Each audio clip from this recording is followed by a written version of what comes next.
Hi అండి, అందరూ ఎలా ఉన్నారు? మేము వినాయక చవితి నవరాత్రుల్లో బుధవారం రోజు వినాయకుడి దగ్గర పూజ చేయించుకున్నాము. ఆ పూజకి మేము 3 రకాల ప్రసాదాలు చేసాము. ఒకటి పొంగలి, పులిహోర, ఇంకా శనగలు. ఈ బెల్లం పొంగల్ చేసాము. దాదాపు 2 కేజీల దాకా చేశాను. అలాగే పులిహోర కూడా చేశాను, చింతపండు పులిహోర. దేవుడి పూజకి మన చేతులతో మనం చేసి ప్రసాదం పెడితే చాలా ఆనందంగా అనిపిస్తుంది. సో ఇంట్లో చేసాము ఈ 3 రకాలు. అండ్ తర్వాత వీటిని టిఫిన్స్లో ప్యాక్ చేసుకొని, అదే క్యాన్స్లో ప్యాక్ చేసుకొని ఇంకా పూజ దగ్గరికి తీసుకెళ్ళాము. ఇక్కడ నాకు మా చిన్న పాప నేను కూడా హెల్ప్ చేస్తా అని చెప్పి క్యాన్ పట్టుకొని నేను వేస్తుంటే చూస్తూ ఉంది. ఇంకా అట్లా కొంచెం జారి కింద పడిపోయింది. అది తీసి ఇంకా తర్వాత మొక్కల్లో వేసేసాను.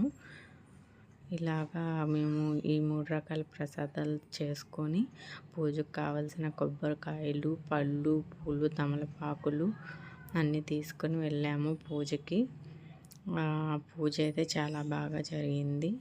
ఇంకా నాకు వినాయకుడికి చామంతులతో గుచ్చినటువంటి పూలదండ వేయాలనిపించింది. అది కూడా తీసుకున్నాము. ఆ దండ వేశాక నాకు భలే చూడంగానే చాలా ఆనందంగా అనిపించింది, ఎంతో నిండుగా అనిపించింది. తర్వాత ఆఖరిలో ఇలాగా ఆంటీ వాళ్ళు ప్రమిదలు తీసుకొచ్చారు.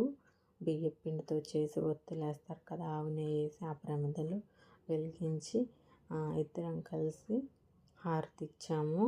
పూజ అయితే చాలా బాగా జరిగింది. అందరి గోత్రనామాలు, పేర్లు చదివి చాలా చక్కగా చేశారు. పాజిటివ్ వైబ్రేషన్స్ అంటారు కదా పూజ చేసుకుంటే, అలాగే మనసంతా ప్రశాంతంగా ఉంది.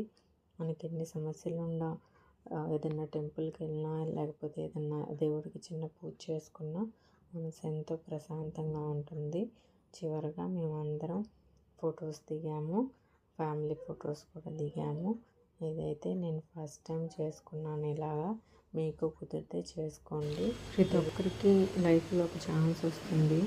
ఏదైనా మనం అనుకుంటూనే జరగకపోయినా, లేకపోతే ఇలా దేవుడి దగ్గర పూజ చేయించుకోవాలని మనం అనుకున్న జరగకపోయినా దేవుడు ఏదో రకంలో జరిగేలా చేస్తాడు. ఈ వీడియో మీ అందరికీ నచ్చుతుంది అనుకుంటున్నాను. నచ్చినట్లయితే లైక్ చేసి, షేర్ చేసి, సబ్స్క్రైబ్ చేయండి.